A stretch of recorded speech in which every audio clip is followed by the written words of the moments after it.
जिस प्रकार हर बात आपको किसी न किसी रूप में तकलीफ पहुंचाती है। कुछ अच्छा हो तो बेहतर भी लगता है, कुछ बुरा कोई कह दे तो खराब भी लगता है। शब्दों में अपनी असीम शक्ति है। आज आपको एक ऐसी चौपाई बता रहा हूं, इसका बार बार उच्चारण करने से आपके रिश्तों में एक नई क्रांति आती है। आपका रिश्ता, आपका रिलेशनशिप, आपका प्यार, आपकी पारिवारिक लाइफ एक अलग स्तर पर काम करने लगती है। मानो किसी सूखे वृक्ष को पानी डाल दिया गया हो और वो फिर से हरा हो गया हो। अगर आप चाहते हो कि आपकी सूखी बगिया में फिर से फूल खिले तो ये चौपाई रोज बोलना शुरू कर दो।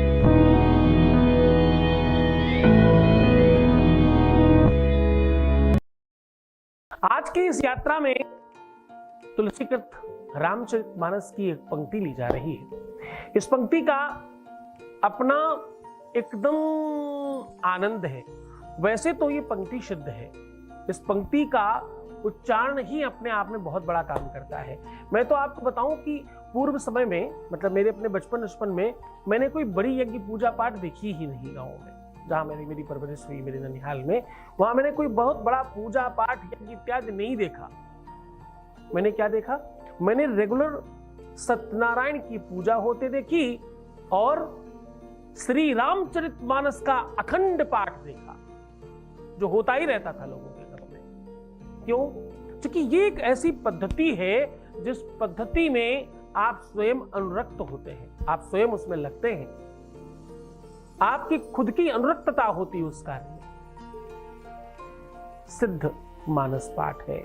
जिन जिन घरों में श्री रामचरितमानस का निरंतर पाठ होता है, उन घरों में दरिद्रता नहीं आती, उन घरों में का वैभव बढ़ता है, उन घरों में संपन्नता अपने आप आने लगती है, मानसिकता शुद्ध हो जाती है, एक दूसरे के प्रति सौहार्द बढ़ता है। तुलसी बाबा कहते हैं ना, जहां सुमति तहां संपत्ति नाना, जहां कुमति तहां विपत्ति निदाना। तो साहब, सुमति आती कैसे है? सुमति आती सत्संग से और रामायण से। रामायण की एक एक पंक्ति, एक एक चौपाई, यहां तक कि मैं तो कहता हूं एक एक अक्षर। राम राम 2 बार कहने से 108 बार का फल मिलता है, ऐसा आपने सुना होगा। अभी कुछ दिनों में व्हाट्सएप पे एक बड़ी अच्छी चर्चा चली, खूब लोगों ने व्हाट्सएप फॉरवर्डेड किए, बड़ी अच्छी बात थी। अगर आप अल्फाबेट के चार्ट को गिनना शुरू करेंगे तो रा में जितने नंबर आते हैं, आ में जितने नंबर आते हैं, मां पे जितना नंबर आता है, उसको काउंट कर दें और डबल कर दें तो 108 होता है। इसलिए राम राम कहा जाता है, कृष्ण कृष्ण नहीं कहा जाता, श्री कृष्ण कहा जाता है, राधे राधे कहा जाता है। वहां भी सेम अक्षर है, सेम पद्धति है, सेम वेरिएशन काम करता है। हमारे मानसकारों ने, हमारे ऋषियों ने, आज जो रिसर्चर है ना, जो वैज्ञानिक हैं, पहले भी यही वैज्ञानिक थे, बस हम वैज्ञानिकों को ऋषि कहा करते थे। ऋषि और रिसर्चर ये दोनों समकक्ष हैं। खैर, ये लंबी चर्चा है, उधर हम नहीं जा रहे हैं। हम तो आज ये कह रहे हैं कि रामायण की ये पंक्ति, रामायण की वजह से हर पंक्ति बड़ी सिद्ध है। रामायण ज्योतिष को प्रमाणित करता है। आपको पता है, रामचरितमानस में एक राम सलाका है, प्रश्नावली है, उसमें कुछ अक्षर हैं। आप आंख बंद करके किसी भी अक्षर पर उंगली रखिए और उसकी बताई हुई पद्धति पे के आधार पर हर नवा अक्षर लिखते जाइए, वहां से काउंट करके, तो आप देखेंगे कि एक चौपाई बन जाएगी और वो चौपाई आपको आपके प्रश्न का आंसर देगी। बड़ा चमत्कार है ना, करके देखिएगा। अगर आपके घर में रामायण है तो आप रामचरितमानस के पहले दूसरे पेज में ही, पहले तो भगवान की विग्रह का तस्वीर होगा, अंदर जब आप खोलेंगे तो राम सलाका, राम प्रश्नावली पहले ही आपको मिल जाएगी। उसे आप खोलिए और आंख बंद करके अपने मन में प्रश्न लेकर के, उसमें पूरा नियम कानून लिखा भी है, मुझे बताने की जरूरत नहीं है, मैं कुछ खास नहीं कर रहा हूं, मैं तो सिर्फ अवेयर कर रहा हूं, जागृत कर रहा हूं आपको। आप किसी भी प्रश्न का जवाब पूछिए, आपको चौपाई में मिल जाएगा, बस आपको समझ आनी चाहिए। और चौपाई का अर्थ भी लिखा होगा। बड़ा कमाल है ये बड़ा अद्भुत तरीका है। तो ज्योतिष यही है, ज्योतिष कैलकुलेशन है, ज्योतिष एक गणना है, ज्योतिष एक व्यवस्था है जिसके आधार पर आप जीवन को बेहतर बना सकते हैं, जिसके माध्यम से आपके जीवन को अच्छा करने के साधन बताए गए हैं, उनका आप लाभ ले सकते हैं। आपके जीवन में अगर रिश्ता नहीं चल रहा है, संबंध ठीक नहीं हो पा रहा है, आपके हर रिश्ते टूट जाते हैं, ज्यादातर लोग आपसे नफरत करते हैं, आपसे लोग झूठ बोलते हैं, फरेब करते हैं, पाखंड करते हैं, प्रपंच करते हैं, पीठ पीछे आपकी बातें करते हैं और दुनिया भर की बातें, अगर ये सब चीजें हैं तो आज का दिन आपका है और ये तत्काल ठीक किया जा सकता है। रामचरित मानस विग्रह को देखी प्रणाम करे मिश्रा को।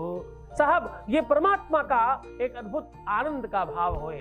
आप जो हम आज आपको चौपाई बताने जा रहे हैं, आप यकीन मानिए इस चौपाई के स्मरण मात्र से प्रेम मिलता है। सीधा आपको उपाय को लेकर के चलेंगे। आज जो हम आपको रामचरितमानस की लाइन बता रहे हैं, इसकी बहुत महिमा है। प्रयास करना, ये रामायण की चौपाई आप रेगुलर बोलते रहना।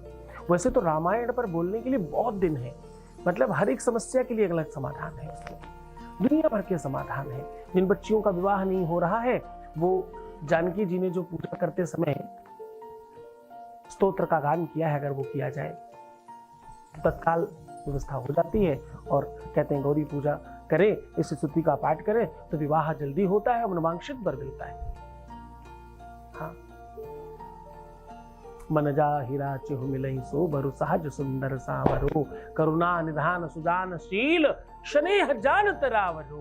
इस स्तुति का पाठ अगर करें, लगातार पाठ करें, निरंतर इस पूजा में अनुरक्ति करें तो कहते मनवांक्षित वर मिलता है, मन चाहा पति मिलता है और जल्दी विवाह हो जाए।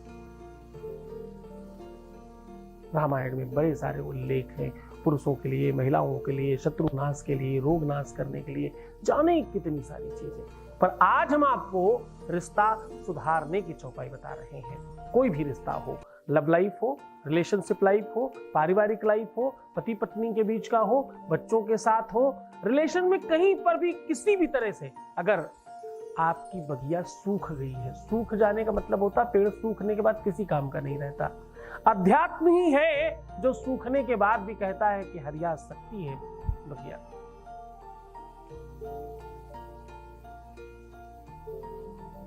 एक बढ़िया भजन है, सूखी बगिया फिर खिलेगी, सूखी बगिया जग उठेगी।